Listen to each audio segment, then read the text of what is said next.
우리가 여러 가지의 바울 서신이 있죠. 로마서도 있고 또 고린도전서, 후서, 디모데전후서, 데살로니가 전후서, 또 빌립보서, 골로새서, 에베소서 이런 수많은 책들이 있지만 그 책들이 사실은 편지죠. 편지, 서신. 그래서 바울 서신이라고 합니다.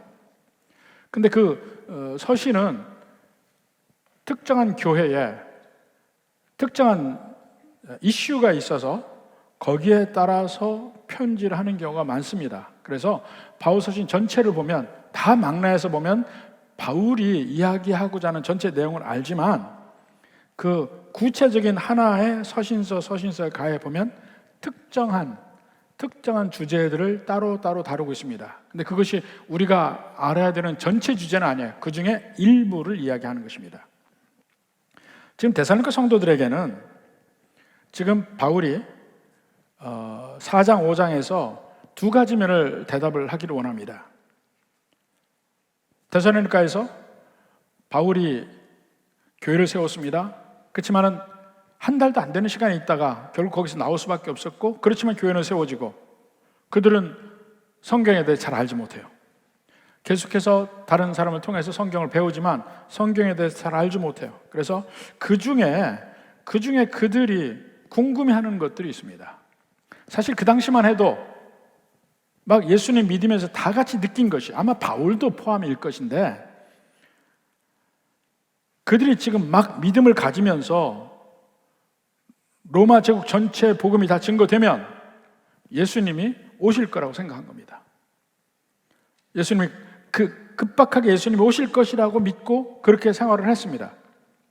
그런데 시간이 흐르면서 몇 년이 지나가면서 같이 예수님 믿는 사람 중에 죽는 사람이 생겨요. 특히 내가 사랑하는 사람들이 죽어. 예수님 믿으면 죽지 않고 산다고 했는데 이게 무슨 일인가 할 때 바로 그런 면의 대답. 예수님 믿으면서 죽은 내 주변에 내 가족들, 내 사랑하는 사람들이 어떻게 되었을까? 그리고 그 말에 이어서 그럼 죽음 뒤에는 무슨 일이 있는가? 이런 면에 대해서 바울이 답을 하고 있습니다. 그것은 4장에서 있은 일입니다. 그 다음에 두 번째 그들이 가지고 있던 의문은, 그러면 예수님이 오시면 나는 어떻게 되는가? 예수님이 언제 오시나? 뭐 이런 문제를 가지고 있습니다. 바로 그 면은 오늘 5장에서 다루고 있습니다. 먼저 1절, 2절에 보면 형제들아 때와 시기에 관하여는 너에게 쓸 것이 없으면, 때와 시기에 관하여 너에게 쓸 것이 없으면 주의 날이 밤에 도둑같이 이룰 줄을 너희 자신이 자세히 알기 때문이라. 여기서 주의 날이 도둑같이 임한다. 그 주의 날이라는 의미를 우리 지난주에 봤습니다. 구약 성경에는 여호와의 날이라고 했어요. 가장 두드러지게 많이 나온 것은 요엘서, 또 스바냐서, 또 이사야서, 예레미야서 이렇게 곳곳에 나오는데 마지막 심판 날을 이야기한다 그랬습니다. 그러니까 구약 성경에 여호와의 날이라고 하지만 사실은 여호와라는 말 자체는 만들어진 말이라고 그랬어요. 하나님이 사실은 이름이 여호와는 아니에요. 여호와를 뜻하는 히브리어 글자가 4글자입니다. 4글자로 되어 있고 이게 자음만 되어 있어요. 히브리어는 원래는 자음만 써요. 모음은 안 씁니다. 나중에 후세 사람이 읽기를 힘들어하니까 거기에 마소라라는 사람들이 모음 부호를 붙이기 시작했어요. 그래서 모음 부호가 붙여진 성경을 마소라 텍스트라고 합니다. 근데 원래는 모음이 없어요. 자음만 있어요. 자음 4글자로 하나님 이름이 있는데 그것을 어떻게 발음하는지 없어졌습니다. 왜냐하면 그 여호와의 이름을 망령되이 일컫지 말라 하니까, 부르지 말라 하니까 아예 안 부르고 여호와 이름이 나올 때마다 아도나이라고 했어요. 주라는 뜻의 아도나이라고 했습니다. 그러니까 막상 마소라들이 모음부를 붙이려고 하니까 하나님의 이름을 어떻게 붙여야 될지 몰라요. 잘못하면 여호와 이름을 잘못 부를 수 있잖아요. 그래서 거기에다가 에도나. 그 에도나의 그 주님이라는, 로드라는 의미의 아도나이의 모음부를 그냥 붙인 겁니다. 하나님의 이름 네 글자에다가, 그래서 네 글자 테트라그람이라고 합니다. 테트라그람 하면 여호와 이름을 이야기해요, 학계에서는. 근데 그 위에 사람들이 원래는 그 여호와 이름을 보면 아도나이라고 읽어야 되는데, 원래 여호와 이름 네 글자에다가 아도나, 에호와 요 모음을 붙여서 그냥 읽었어요. 그게 여호와예요. 그러니까 사실은 하나님의 이름이 말도 안 되는 이름이라니까. 아도나이 모음을 그냥 붙인 거예요, 하나님의 이름에다가. 원래는 야훼가 아닐까라고 생각을 합니다. 그렇지만 아예 안 부르고 없어졌으니까 추정만 해요. 야훼일 것이다. 그러니까 사실은 그들이 부를 때는, 언제나 부를 때는 주의 날이라고 읽은 거야, 히브리어 의미로. 그게 신약에 와서 주의 날이라고 계속 나오고, 오늘 5장 2절에도 주의 날이라고 표현된 것이 마지막 심판날. 근데 요에스에 보니까 그 심판날이 사실은 믿는 백성, 하나님의 백성들에게는 오히려 구원의 날, 하나님 앞에 회개하고 돌아오기만 하면 하나님이 그들은 그날의 심판을 면하게 해주겠다는 약속이 있는 겁니다. 그래서 그 날은 안 믿는 사람들에게는 심판의 날이요, 믿는 백성에게는 심판을 받지 않고 구원받는 그 날, 바로 그날 여호와의 날이에요.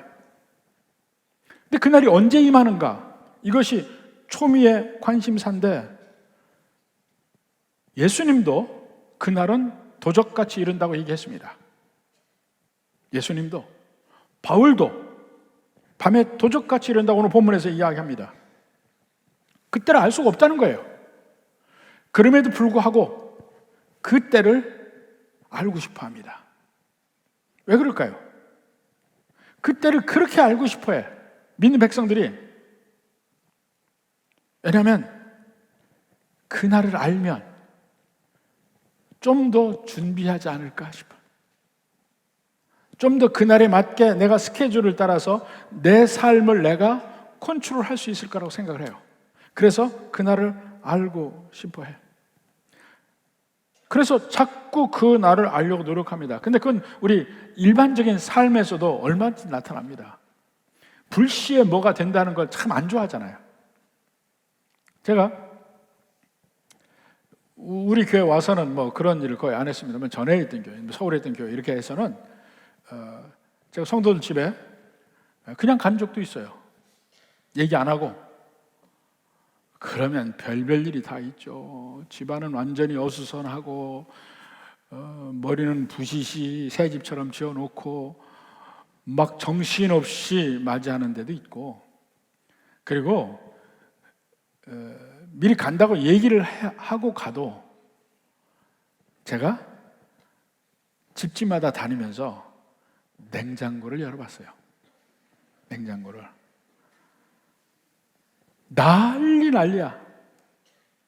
제가 간다고 해서 냉장고를 다 청소하기 너무 힘들잖아.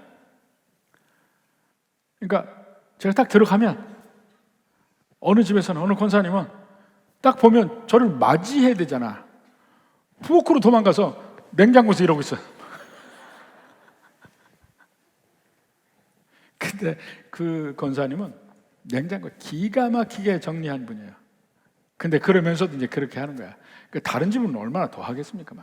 근데 냉장고를 열어보는 게 다 자기 속을 보이는 것 같아서 그게 싫은 것 같아. 그래도 가끔씩 열어봅니다. 여러분의 집에 갈 때도 모르죠. 안 부를지 모르겠지만. 그러니까 미리 이야기를 하고 오면 준비를 해요. 준비를. 또 부모님이 오실 때 준비하잖아요. 여러분, 시부모님 더 그러고요. 친정부모님도 마찬가지예요. 요즘에는 자식이 오면 준비해. 자식이 오면. 또 명절 돼서 또 서울에서 우리 딸이 온다 그러면 저 집사람 벌써 딱 집안을 청소하기 시작해. 뭐가 없어져. 있던 게 점점 없어지고 깨끗해져요. 부엌도 그릇이 다 들어가기 시작해. 그리고 오늘날 보면 와, 깨끗해졌어요. 딸이 오는데도 그래. 그게 아마 이 본인의 자존심인 것 같아. 자존심. 딸에게도 이렇게 어수선한 모습을 보이고 싶지 않은 마음의 준비를 합니다. 만약에 학생들에게 불시에 기말고사 본다면 어떻게 되겠어요? 난리 나겠죠. 사실은 한 학기를 시작을 하면서 먼저 가르치는 사람은 한 학기 계획서를 미리 내줍니다. 그래서 언제까지 교과 내용을 이렇게 커버를 하고 언제 중간고사 보고 며칠 날에 기말고사를 본다. 이걸 다 해놔요. 그렇게 해서 나눠줘야 그 다음에 거기에 맞춰서 학생들이 행동을 합니다. 먼저 그 스케줄을 짜요. 그대로 행한다는 건 아니야. 일단 스케줄은 짜. 언제 어떻게 공부해야지. 많은 경우 그렇게 안 되지만 하여튼 준비를 한다고 계획은 해요. 근데 갑자기 보는 퀴즈 같은 게 있잖아요. 난리야, 난리. 준비가 안 돼가지고. 근데 왜? 그 날짜를 미리 알기를 원합니까? 사실 시험 날짜가 언제다 하면 이 사람마다 성격이 좀 달라요. 저희 집사람은 미리미리 준비하는 타입이야. 그러니까 모범생과야. 그래서 미리 다 준비를 해놓고 남은 시간에 놀더라고. 뭐든지. 저는 안 모범생과야. 얼마 정도 공부하면 되겠다 미리 시간 계산해 놓고 그 시간을 딱 떼놓고 그 나머지 시간이 남았다 하면 그만큼 먼저 놀아요. 먼저 놀아. 근데 저 같은 사람이 엄청 많아. 근데 나중에 스케줄대로 안 돼요, 꼭. 하다 보면 중간에 다른 일이 있고 일이 터져. 그래서 꼭 준비가 덜 된 상태에서 시험을 보거나 이렇게 하는 경우가 많은데 하여튼 그때를 미리 알아야 돼. 그래 나름대로 계획을 세우니까. 가깝나 먼가 그것도 알고 싶어요. 멀면 좀 편하잖아. 아무렇게 생활할 때 좀 있다가 나중에 어느 분도 그러더라고요. 내가 괜히 예수님 일찍 믿어가지고 이 고생이라고. 죽을 날이 다 가까워질 때 늦게 다 한 5년쯤 남겨놓고 한 60이 넘어서 그때 예수님 믿고 천국 가면 되는데 그러면 그 전에 내가 마음대로 생활할 수 있었는데 일찍 믿어가지고 아무것도 못하고 교회에서 이러고 있다고 그런 얘기를 합디다. 근데 그때를 언제 알아요? 60이 넘어 죽을지 40에 죽을지 어떻게 알아? 영원한 생명을 걸고 도박은 하지 말아야 될 거 아니야. 그건 평생에 제일 큰 도박이에요, 그것이. 그래서 때를 알기를 원해. 어떻게든 때를 알기를 원해. 근데 그러니까 예수님 때부터 계속해서 그 때에 대해서 궁금했어요. 예수님에게 제자들이 묻습니다. 마태복음 24장 3절. 예수께서 감람산 위에 앉으셨을 때 그 마지막 주 성전에 들어갔다 나오시면서 이제 감람산 올라가서 이제 베다니로 가실 때 감람산에 앉았어요. 제자들이 조용히 와서 이르되 우리에게 이르소서 어느 때에 이런 일이 있겠사오며 마지막 날 예루살렘이 멸망하는 날을 얘기를 하니까 제자들이 조용히 얘기해서 언제 일어나죠? 언제 일어나죠? 또 예수님이 승천하시기 직전에 부활하시고 승천하시기 직전에 또 묻습니다. 사도행전 1장 6절. 그들이 모였을 때 예수께 여쭈어 이르되 주께서 이스라엘 나라를 회복하심이 이때니까. 이스라엘을 회복하는 그날이죠. 여호와의 날이죠. 심판날이죠. 이스라엘의 구원날이죠. 이때니까 때를 물어요. 그 때에 대해서 우리는 궁금해. 왜냐하면 그것을 안다는 자체는 나머지 시간을 내가 컨트롤할 수 있다는 얘기야.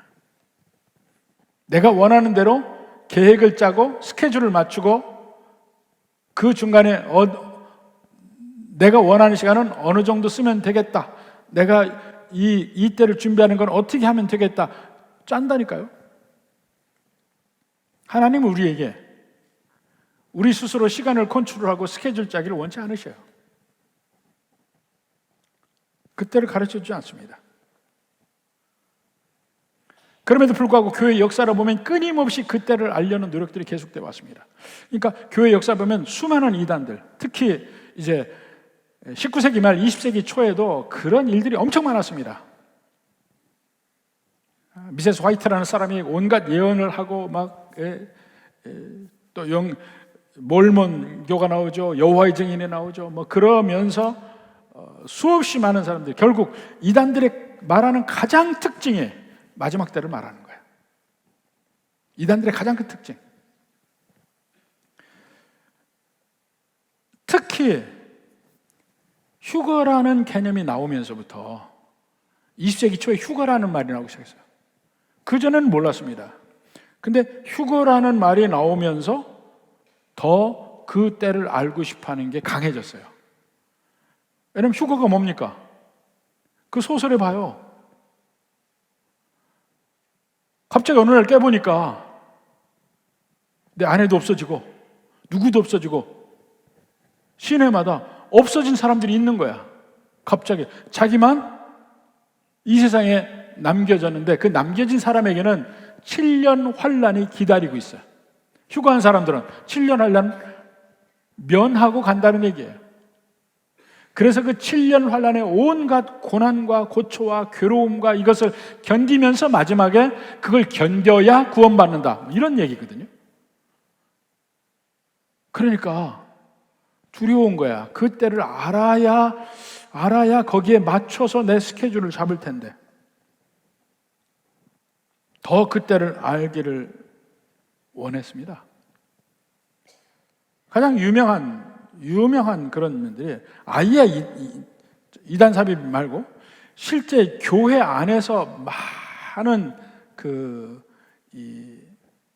반향을 일으켰던 일이 소위 다미선교회 사건입니다. 다미선교회. 이장림 씨가 1992년 원래는 9월이었어요. 그 9월이 10월로 바뀌어서 10월 28일에 휴거가 일어난다는 시한부 종말론을 말하기 시작했어요. 그래서 그 80년대 후반은 엄청나게 시끄러웠습니다. 온 나라가 다 시끄러웠어요. 우리나라가. 사람들이 다 많은 수가 그 다미선교에 모이고 또 다베라라는 것도 다른 또 예언하는 젊은 청년 얘기가 나오고 이러면서 거기서 이단들도 엄청 나오고 주로 그 이장림 씨 중심으로 다미선교회를 했는데 원래 이장림 씨는 그 출판사에서 번역을 하는 사람이었어요. 근데 번역을 하는데 그 어니스트 앵글리라는 사람이 랩처드라는 소설이 있는데 그걸 번역하면서 최초로 그가 휴거라는 말을 썼어요. 휴거라는 말을. 영어로 랩처를 들려 올라가 여러 가지 이런 식으로 표현을 했지만 휴거라는 말을 썼어요. 그 다음부터 그 휴거라는 말이 막 나오면서 그 소위 책을 내는데 다가올 미래를 대비하라 이런 책을 내가지고 그 책이 엄청 많이 팔렸습니다. 그러면서 그날 저도 기억해요. 제가 미국에 있었는데 저도 기억을 해요. 그날 저녁에 그 사람들 다 모여서 찬송하고 기다리고 있었어요. 그날 지날 때까지. 우리는 잠을 자지만 조금 만약에 진짜로 되면 어떡할까 하고 잠을 자고 아침에 일어나는데 멀쩡하더라고 온 세상이. 그때에 수없이 많은 사람들이 예수님 오시는데 지금 뭐 하냐 그리고 사업장 팔고 직장 그만두고 집도 팔고 다 선교한다고 쓰고 길거리에서 계속해서 전도하고 다니고 그리고 그날 다 탈탈 털고 기다리고 있었어요. 왜냐하면 천국 가면 아무것도 가져갈 수 없으니까. 근데 종말이 안 온 거야. 휴거가 안 된 거예요. 10월 28일이잖아요. 그때 제일 많이 거기에 모였던 사람들 중에 누가 있냐면 고3 학생들이 있었어요. 고3 학생들이 엄청나게 모였어요. 10월 말에 휴거되면 수능도 안 봐도 되잖아. 대학 입시도 안 봐도 되고 얼마나 좋아. 그들의 입맛에 딱 맞는 10월 복음이었어요. 그때 10월 복음이라고 그랬어요.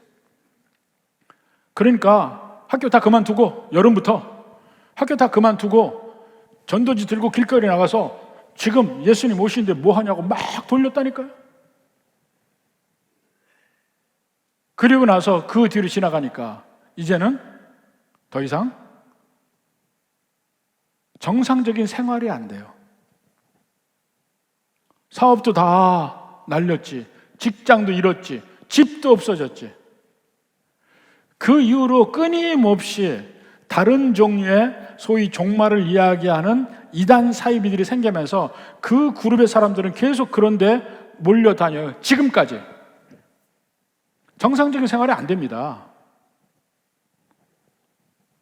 결국 이장림 씨는 사기 혐의로 구속돼서 징역 살았어요. 왜냐하면 그 종말을 이야기하는 가장 그 핵심에는 돈이 필요 없잖아. 금방 종말이 오면 다 내라. 그래서 사기 혐의로 걸린 거예요. 두드러지게 그렇게 종말을 이야기하는 이단들을 제외하더라도 일반적인 교회 안에서도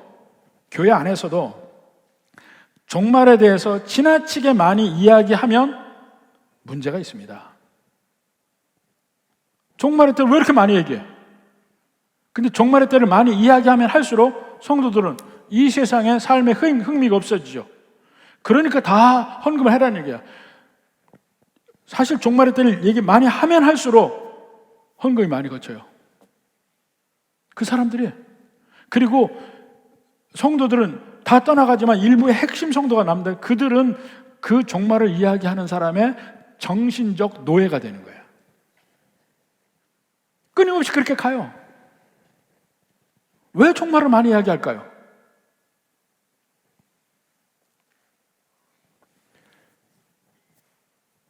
그런데 미국에서도 비슷한 일이 일어났습니다.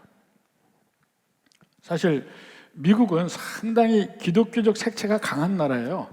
이 방송이 텔레비하고 그냥 방송국이 전국적으로 엄청나게 많은데 전국 채널은 몇 되지 않습니다.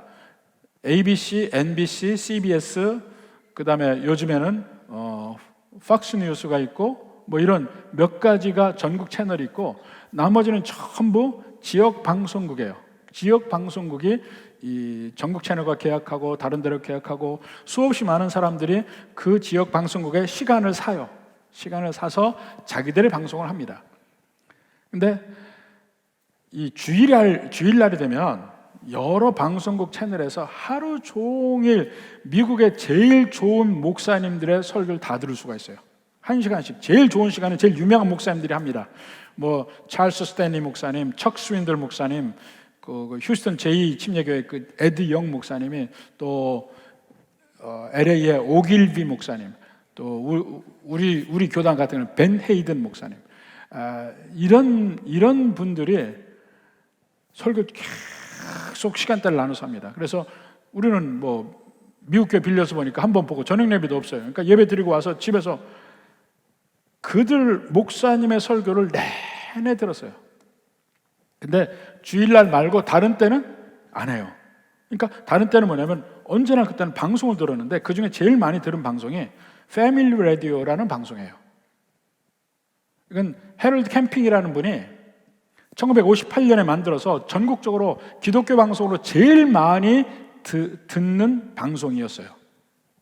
그리고 저도 그걸 듣는 것 중에 여러 목사님들이 나오는데 그 설립자인 해럴드 캠핑이 성경 강의를 합니다. 여러 번 해요, 하루에도. 근데 그 강의가 참 좋았어요. 그리고 중간에 어떤 프로그램이냐면 전국에서 동시에 일종의 Q&A를 해요. 성도들이 전화를 해서 이러이런 질문하면 해롤 캠핑이라는 분이 즉석에서 거기에 대한 답을 해주는데 너무 잘해. 그래서 그것도 듣고 했는데 어느 날 이 해롤 캠핑이라는 분이 종말의 때를 말하기 시작을 했습니다.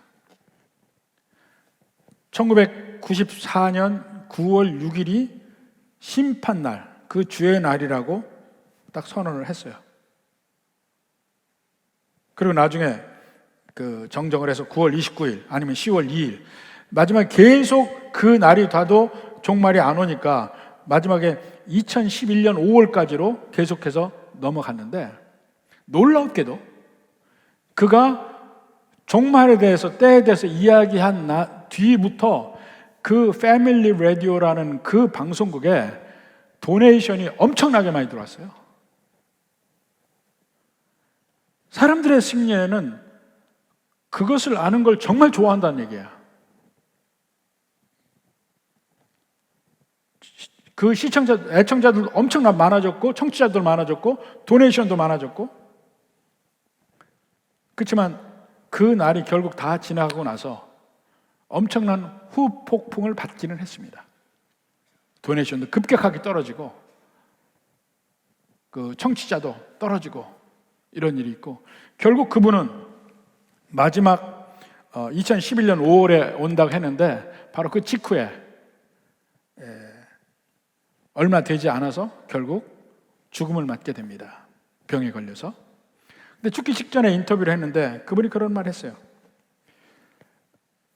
성경에서 그 날짜를 알려고 하는 것은 죄다. 제가 잘못했다 시인을 했어요. 그동안에 모든 기독교 교단에서, 교회에서 그를 거짓 선지자라고 선포했습니다. 더 이상 저도 패밀리라도 듣지 않고 이제 완전히 이단 취급을 했죠.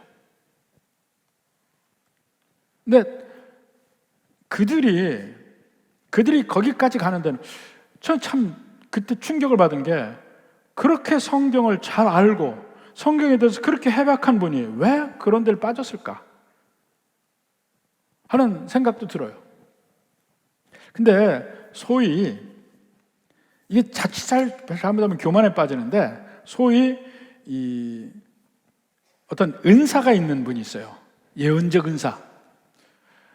이런 분이 잘못되게 빠질 가능성이 있습니다. 근데 그게 뭐냐면 특정한 일에 대해서 이럴 것이다, 하나님의 뜻이 이것이다 이렇게 얘기를 하게 될 때에 어떤 건 정말 그게 맞아요. 경험을 하고 보면 맞아. 그러니까 저 사람의 속마음을 내가 모르는데 속마음을 얘기할 수 있어. 깜짝깜짝 놀라죠. 하나님이 내게 은사를 주셨구나 이렇게 깨달을 수 있어요. 그런데 문제는 안 맞는 때가 많아요. 그걸 내가 구별할 방법이 없는 거야. 안 맞는 때가 많아요. 신의 은사 있는 사람들, 강력하게 신의 은사가 나타나는 사람도 있어요. 그런데 그 옆에서 한번 과연 그가 기도하고 낫는 비율이 얼마나 될까 봤더니 10%에서 15%야. 그것 때문에 그렇게 구름처럼 그 사람에게 모여요. 예언의 은사도 그 중에 맞는 것은, 제대로 하는 것은 그 정도밖에 안 된다니까요. 그래서 저도 그런 경험을 하면서 느낀 게 이거 안 한다. 오로지 성경을 가지고 얘기를 해야 영적으로 휘둘리지 않고 넘어지지 않고 할 수 있다고 확실하게 생각을 했습니다. 그 길밖에 다른 길이 없어요. 왜냐하면 판단의 기준이 안 쓰거든요. 이렇게 될까 저렇게 될까.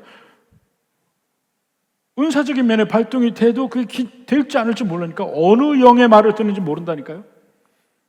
그래서 그런 건 대단히 위험이 많다.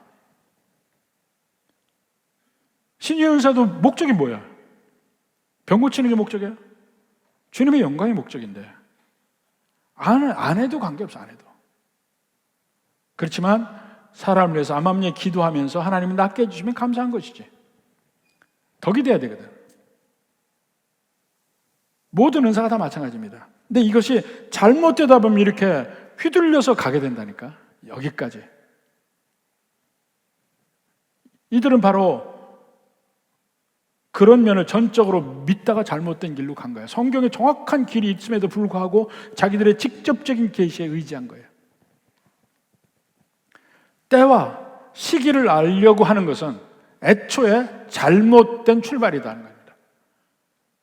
알고 싶어요. 모든 사람에게 있어요. 알려고 하지 마세요. 자, 그럼 그때는 어떤 특징을 가지고 있냐면 한번 봅시다. 3절에 봐요. 3절에. 그들이 평안하다 안전하다 할 그때에 임신한 여자에게 해산의 고통이 이름과 같이 멸망이 갑자기 그들에게 이르리니. 이 그들이라는 안 믿는 사람들, 일반 대중들 얘기하는 거죠. 결코 피하지 못하리라. 여기서 두 가지 면의 때가 나와요. 첫 번째 때는 평안하다 안전하다 할 그때. 그러니까 소위 그 때를 자꾸 알려고 하는 사람들은 뭐라고 얘기하냐면 2차 대전이 끝나고 UN, 국제연합이 생기면서 세계 평화가 막 올 것처럼 생각되는 그때에 야, 드디어 종말이 왔다 이렇게 얘기했어요. 세상이 평안하면 좋죠. 그렇지만 세상에서 주려고 하는 평화는 성경적 평화, 참된 평화가 아닙니다. 당장 데살로니가만 봐요. 데살로니가가 로마의 직할시야. 그래서 다른 데하고 다르게 그저 로마의 가이사에게만 오로지 충성하면 이 데살로니가는 번영할 것이고 안전할 것이고 누구도 건드리지 못해요. 그런데 바울과 일행이 와서 새로운 복음이라고 전하면서 예수 그리스도가 참된 왕이라고 가르치는 거야. 그들은 깜짝 놀라죠. 자기들의 평화와 안전에, 자기들의 번영에 위협이 되는 말을 하는 거야. 그래서 그들을 핍박하고 공격하기 시작합니다. 특별히 유대인들은 여호와 하나님을 우리 가운데 분란을 일으킨 사람 이렇게 생각을 한 겁니다. 그들이 말하는 평화와 안정, 그쪽으로 가면 어떻게 될까요? 하나님을 떠나는 길밖에 없습니다. 그런 일이 얼마든지 벌어집니다. 2차 대전이 어떻게 일어났습니까? 1차 대전 이후에 독일이 패망했죠. 엄청나게 힘들었습니다. 소위 바이마르 공화국이라고 그 힘이 없는 공화국이 와서 막 인플레이션이 엄청나게 들어가고 독일은 정말 괴로웠습니다. 그러다가 그 독일을 바로잡는 일을 한 게 히틀러야. 히틀러가 나라를 힘있게 세웁니다. 공고하게 세웁니다. 공업을 일으킵니다. 군수사업을 일으키고 해외에 늦었지만 제국주의로서 해외의 영토를 차지하려고 하고 하다 보니까 이미 늦었어요. 자기들이 그냥 다른 나라에 앞서 번영하기에는 힘이 부족해. 그 유일한 방법은 다른 나라를 침공하는 길밖에 없는 거예요. 그래서 히틀러가 한 게 뭡니까? 힘을 내면서 처음에 오스트리아를 합병해요. 그럴 때 영국의 수상은 챔벌렌 수상인데 평화를 위해서 참아요. 그리고 자기는 평화주의라고 해요. 평화를 위해서 참았다. 런던에 돌아와서 자화자찬해. 체코의 일부를 또 병합을 했습니다. 그 일을 가지고 다시 히틀러와 만나서 회담을 합니다. 유럽의 사람들이. 그때 유명한 그 뮌헨 협정을 맺어요. 여기까지는 독일의 한 일 인정해 주겠다. 그리고 우리 평화하자. 근데 그 뒤에 체코를 다 점령합니다. 그냥 평화라는 이름을 계속 이렇게 밀리면 안 된다고 생각을 합니다. 그 직후에 드디어 폴란드를 침공합니다. 그 2차 대전의 출발이에요. 더 전쟁을 키운 거예요, 사실은. 그러니까 그렇게 잘못된 것과 타협해서 평화를 이루는 그러한 평화는 거짓 평화입니다. 영적으로 우리의 삶에 돌아와서 한번 얘기할까요? 많은 여자분들이 예수님 믿어요. 남편은 안 믿어. 근데 예수님 믿으면서 은혜를 받고 교회 생활을 열심히 하려고 그래. 근데 그 교회 생활 열심히 하려고 할 때 걸림돌이 남편이야. 남편의 입장에서는요, 아내가 잘 가정생활 하다가 갑자기 예수님 믿는다면서 이제 자꾸 교회를 가는 거야. 관심이 교회에 가 있고. 그러니까 꼭 뭐라고 느끼냐면 아내를 교회에 빼앗기는 느낌을 들기 시작해요. 그래서 아내를 교회에서부터 다시 뺏어오기 위한 온갖 노력을 합니다. 핍박하고 이 시간에 애들은 어떡하냐 하고 계속해서 이야기합니다. 그러다 결국은 이렇게 이야기합니다. 당신이 교회만 안 다니면 내가 뭐든지 당신 마음대로 다 해줄게. 그것도 안 되잖아요? 그러면 오케이, 교회 다니는데 그 교회만 다니지 마라 이래요. 그 교회만 다니지 마라. 그러면 그 교회 안 다니고 다른 교회 가면은 괜찮다. 근데 거기에는 계략이, 꼼수가 숨어 있어요. 사실 우리가 열심인 이유가 교회에서 같이 맞는 사람들도 만나고 서로 사귐이 있고 또 교회에서 정착해서 교회가 내 교회라는 걸 알고 그러면서 헌신하고 열심을 내는 거거든. 다른 교회 가면 남의 교회예요. 처음에 정착하려면 한참 시간이 걸려. 그러다가 신앙이 떨어지는 경우가 있거든요. 그걸 노리는 거야. 교회만 안 가면 하다가 이 사람이 교회는 꼭 가야 될 거거든. 그러면 교회를 가되 그 교회 가지 마라. 거짓된 평화의 제안에 속지 마십시오. 그건 버텨내야 됩니다. 버텨내야 남편도 결국 구원할 수 있고 온 가족을 구원할 수 있는 길이 내가 신앙으로 버텨야 돼요. 여러분, 어려서 신앙생활하면서 부모에게 핍박받은 사람도 있어요. 교회 다니지 말라고. 교회 안 다니면 편할 것 같죠? 근데 그것은 거짓 평화야. 거짓 평안이고. 평안하다, 안전하다 할 그때에 도적같이 임하고 임신한 여자에게 해산의 고통이 임한같이 임한다. 자, 도적같이 임한다는 것은 이 뜻하지 않은 때 온다는 거죠. 예상치 못한 때. 도둑은요, 도둑같이 와요. 밤에 도적이 들으면 이 몰래 사람 모르게 들어오는 게 도적이에요. 이 도적과 강도의 차이를 아십니까? 도적은요, 남의 집에 들어가서 들킬까 봐 살살살살 사람 안 보이게 다녀요. 강도는요, 딱 남의 집에 들어가잖아요. 사람부터 찾아요. 사람부터 찾아서 묶어놓고 칼 들이대고 돈 내놔. 이게 강도잖아. 사람부터 찾아. 도둑은 사람에게 안 보이게 하려고 그래. 도둑같이 온다는 거야. 모르게 갑자기. 근데 여기서 또 다른 비유가 있죠. 임신한 여자에게 해산의 고통 이름같이. 이거는 갑자기 온다는 면과 더해서 필연성을 이야기하네요. 필연성. 여자가 임신하면 애를 낳더라고. 임신한 여자가 애를 안 낳는 경우는 없어요. 무조건 낳는 거야. 그렇지만 낳는 그때는 정확히 몰라요. 예정일이라고 다 있죠. 그런데 예정일날 난 사람 있습니까? 다 흐트러져요. 대개 초산 때는 늦어져. 점점 빨라질 가능성도 많은데 그 날짜는 진짜로 몰라. 저도 3번이나 당했어요. 3번이나. 정말 장모님이 애 받으러 오셔가지고 같이 몰에 가서 뭐 구경하고 E.T. 영화 보고 스테이크 먹고 집에 돌아와서 이제 피곤하다 자자 그러는데 가재. 한밤중에 제일 피곤할 때 밤새 병원에서 앉아있다. 왜 병원은 이렇게 장의자도 없어요. 미국 병원은 그냥 혼자 의자예요. 그러니까 여기서 머리도 기댈 데가 없는 거야.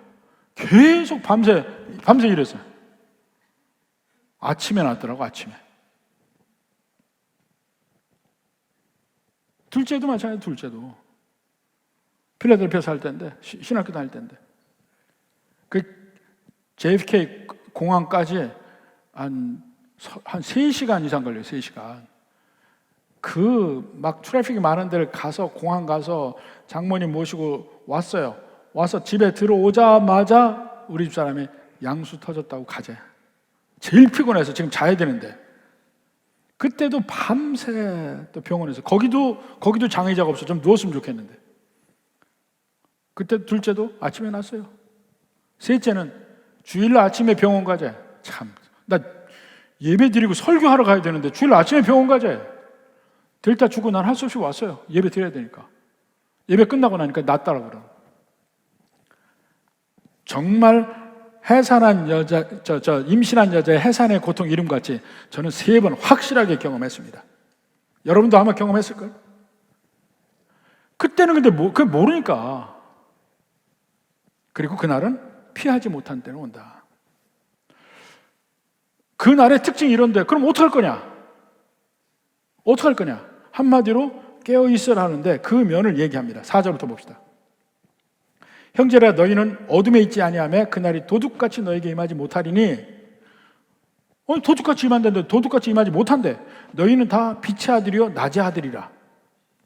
우리가 밤이나 어둠에 속하지 아니하고 이런 낮과 밤, 빛과 어두움, 또 그 뒤에 보면은 정신을 차린 것과 술 취한 것과 깨어있는 것과 술 취한 것과 이게 이렇게 비교를 하잖아요. 이게 구약에 나오는 비유예요. 이사야서 60장 1절부터 그런 말이 나옵니다. 일어나라 빛을 발하라. 마지막 구원 때 얘기해요. 이는 내 빛이 이르렀고 여호와의 영광이 내 위에 임하였습니다.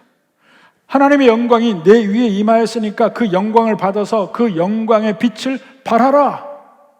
모든 하나님의 백성들이 하는 얘기입니다. 여러분이 해야 되는 것이 영광의 빛이 너에게 임했으니 너희는 그 빛을 발하라. 그게 깨어있는 상태예요. 보라, 어둠이 땅을 덮을 것이며 캄캄함이 만민을 가리려니와. 밤에 있죠? 밤이라는 것은 안 보이는 거예요. 마지막 때가 왔다는 것도 모르는 거야. 그렇지만 그 때가 올 때는 우리 믿는 백성들은 아는 거죠. 그리고 알지 못해도 관계없어요. 도둑같이 올 수가 없어요. 미리 다 준비한 상태에서는 도둑이 아무 때나 온다 하더라도 도둑같이 못 오죠. 준비가 된 상태잖아요. 자, 보십시오. 그렇게 해서 빛을 비추면, 세상에 빛을 비추면 이 세상의 모든 사람들이 그 빛에 나오리라. 마지막 날에 그 되어지는 전도에 대해서 이야기하는 겁니다. 믿는 백성들이 빛을 발하고 그 어둠 속에서 빛을 보고 이 세상 사람들이 그 빛으로 이끌려 오는 것. 그것이 지금 세상에서 예수 믿는 사람들이 세상에 그리스도의 빛을 발하고 복음을 증거하고 주님께로 돌아오는 그 모든 일이 여기 다 있어요. 그것이 깨어서 정신 차려서 있는 상태. 6절부터 봅시다. 그러므로 우리는 다른 이들과 같이 자지 말고 오직 깨어 정신을 차릴지어다. 자는 자들은 밤에 자고 취하는 자는 밤에 취하도 우리는 낮에 속하였다. 낮에 속하였다. 바로 이 면을 예수님이 비유로 이야기했는데 그게 바로 열처녀 비유예요. 열처녀 비유. 열처녀 비유는 그 당시 이스라엘의 결혼 풍습에 근거해서 이야기를 합니다. 이스라엘은 결혼할 때 먼저 신랑의 부모님과 신부의 부모가 같이 옆에 아들을 데리고 신부의 집에 가서 결혼 약속을 합니다. 약속을 해. 그것을 정혼한다고 해요. 약혼이지만 우리나라처럼 약혼 결혼, 그 결혼과 다른 의미의 약혼이 아니고 정혼하면 이미 결혼한 것과 똑같은 효과를 가져. 같이 살진 않지만 정혼을 해요. 딱 정혼을 하면 이제 신랑과 신랑의 아버지는 다시 신랑 집으로 돌아와요. 그러면 신랑은 신부에게 내가 집을 다 지으면 올게. 그때부터 신부가 기다리기 시작해. 그러면 신랑은 가서 아버지 집에서 마당에다가 따로 자기 집을 짓습니다. 신방을 지어요. 짓고 나면 아버지가 판단을 해. 때가 됐는지 안 됐는지. 그러니까 아들도 짓고 있으면서 다시 신부를 데리러 갈 때가 언제인지 모르는 거예요. 기다리고 있으면 아버지가 됐다 가서 데려오라. 그러면 언제 가냐면 신랑의 친구들, 남자들이죠. 친구들과 함께 밤중에 갑니다. 밤중에. 그러니까 마치 분위기가 밤에 몰래 보쌈에서 오는 형식이에요. 보쌈이라는 게 우리나라도 있었어요. 조선시대에 이 과부들이 재혼을 할 때는 그냥 정상적으로 그 결혼 예식을 혼례를 못하니까 그 과부들이 결혼할 때는 보쌈의 형식으로 했어요. 밤에 장정들이 가서 이미 기다리고 있지, 약속은 다 돼 있지, 떠날 준비 다 하고 있어. 장정들이 가서 모셔옵니다. 한밤중에 데리고 와요. 그게 보쌈이었어요. 근데 이스라엘은 결혼 풍습 자체가 그런 식이었어요. 밤에 가. 갑자기 들이닥쳐. 근데 신부는 이미 내가 집을 지으면 올게 하면 대충 시간을 예상해서 언제 올지 모르지만 준비를 하고 있어요. 친구들하고 함께. 그때를 준비를 하고 있습니다. 그러면서 떠날 준비를 다 마치고 있습니다. 그러면 신랑의 친구들과 같이 오면서 신랑의 친구가 신랑 왔다고 막 소리쳐요. 그러면 신부 집에서는 모든 남자들은 다 들어가요. 남자들은 안 보여. 그리고 여자들, 특히 신부의 친구들만 나와서 그 신랑과 신랑 친구들을 영접합니다. 그리고는 바로 그들을 따라서 신부도 준비하고 신부 친구들 준비해서 그 길로 밤길에 신랑의 집으로 갑니다. 신랑의 집으로 가면 그때부터 7일간 신랑의 집에서 7일간 혼인잔치를 합니다. 혼인잔치를 하는 동안에 신랑이 지은 집 있잖아요. 거기에 신랑과 신부가 들어가요. 그리고 7일간 못 나와. 밖에는 누가 있냐면 신랑의 친구가 기다리고 있어요. 잔치는 시작됐어요.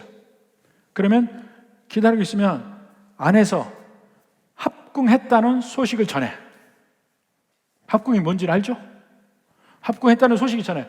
그럼 신랑의 친구가 그 소리를 듣고 기뻐서 연회장에 가서 드디어 합궁했다 그러면 세상에 합궁을 그렇게 대놓고 하는 거예요. 합궁했다 그러면 잔치가 더 막 흥겨워지기 시작해. 그래서 일주일간 잔치예요. 그리고 마지막 날에 드디어 신랑과 신부가 그 혼인잔치에 참여합니다. 그래서 제일 큰 혼인잔치를 7일째 해요. 근데 이 이스라엘의 혼인잔치의 풍습이 우리 예수 믿는 사람의 모든 사건과 거의 일치해요. 거의 일치해. 예수님이 신부를 부르는 때가, 신부하고 약조를 한 때가 예수님의 십자가야. 그리고는 아버지 집에 우리 거할 곳을 위해서 가십니다. 다시 오시는 그날 우리는 떠나요. 근데 그 오는 그날이 언제 올지 몰라. 그렇지만 그날이 오는 날은 마치 밤에 도적이 이름과 같이 임하는 거예요. 바로 그때 준비해서 떠나는 그 신부와 그 신부의 친구처럼 떠나는 거예요. 근데 그때 준비가 돼 있어야 돼. 바로 그 얘기를 합니다. 마태복음 25장 6절 7절 봅시다. 밤중에 소리가 나되 보라 신랑이로다 맞으러 나오라 하매. 신랑 친구들이 하는 얘기예요. 그러니까 그 다음에 이에 그 처녀들은 신부와 신부의 친구들 다 일어나 등을 준비하세요. 이미 일어날 준비 다 하고 있다니까요. 그러니까 준비를 하고 있는 상태는 물론 도적같이 갑자기 들이닥치지만 도적의 효과는 없는 거예요. 왜냐하면 준비하고 있기 때문에. 그 얘기를 하는 겁니다. 우리들은 이 세상에 종말이 갑작스럽게 임하긴 하지만 그날 세상 사람들은 깜짝 놀라지만 우리는 놀라지 않아요. 당연히 그렇게 올 줄 알고 준비하고 있으니까. 준비한다는 게 뭡니까? 아까 얘기한 대로 영광의 빛을 받아서 세상에 빛을 발하는 역할을 하고 살아가는 거예요. 그날이 올 때까지. 언제 올지 모르지만. 그리고 그렇게 사는 근거가 뭐냐면 마지막 근거를 얘기합니다. 9장 10장 11절. 하나님이 우리를 세우심은 노하심에 이르게 하심이 아니요. 자, 하나님이 우리를 택하셨죠. 근데 그건 마지막 그날에 우리를 심판하려고 하시는 것이 아니요.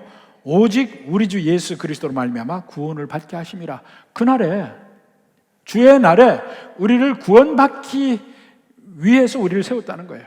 근데 누구 때문에요? 우리 주 예수 그리스도로 말미암아. 다시 중심, 예수 그리스도의 중심으로 다시 돌아가서 이야기합니다. 다음에 10절에 예수께서 다시 우리 모든 믿음의 반석, 기초를 얘기합니다. 예수께서 우리를 위하여 죽으사 우리로 하여금 깨어있든지 자든지. 자, 여기 이 얘기는 이미 앞에 7절에 자는 자들은 밤에 자고 이것과 다른 얘기입니다. 다시 4장에 돌아가서 자는 자가 누구예요? 예수님 믿고 죽은 사람들. 깨어있는 사람은 예수님 믿고 예수님 오실 때 살아있는 사람들. 그러니까 죽었든지 살았든지 그 얘기예요. 똑같이 잔다고 해서 같은 의미가 아니에요. 우리로 하여금 깨어있든지 자든지 죽었든지 살았든지 예수님 오실 때 자기와 함께 살게 하려 하셨느니라. 천국의 특징 뭐라고 그랬습니까? 예수님과 함께 있는 곳이 어디든지 천국이라고 했어요.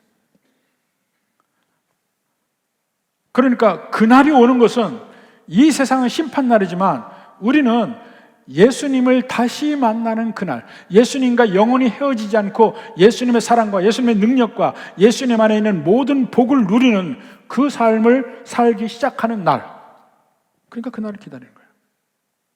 죽은 사람도 괜찮아. 살아있는 사람도 괜찮아. 깨어있든지 자든지. 그래서 마지막 결론전 얘기를 11절에 합니다. 그러므로 피차 권면하고 서로 덕을 세우기를 너희가 하는 것 같이 하라. 지금 잘하고 있어. 계속해서 그렇게 해서 서로 그날의 소망을 이야기하고 힘을 내고 견디고 이기고 세상에 빛을 발하는 삶을 살라. 스케줄 잡지 말고, 언제 오시니까 그 전까지 얼마까지 내가 놀아도 되겠구나, 그런 스케줄 잡지 말고, 마치 그 시험 스케줄 나오면 그 얼마 동안 놀아도 되지 이렇게 생각하지 말고, 언제 오시더라도 갈 수 있게끔 신부가 신랑을 맞이할 준비를 하듯이, 신부의 친구들이 그 신랑을 맞이할 준비를 하듯이 언제나 준비된 상태로 사는 삶, 바로 그 은혜가 마지막 때를 보면서 때를 알려 하는 게 아니고 언제나 올 수 있어도 준비하는 그 삶으로 살기를 주님의 이름으로 축원합니다.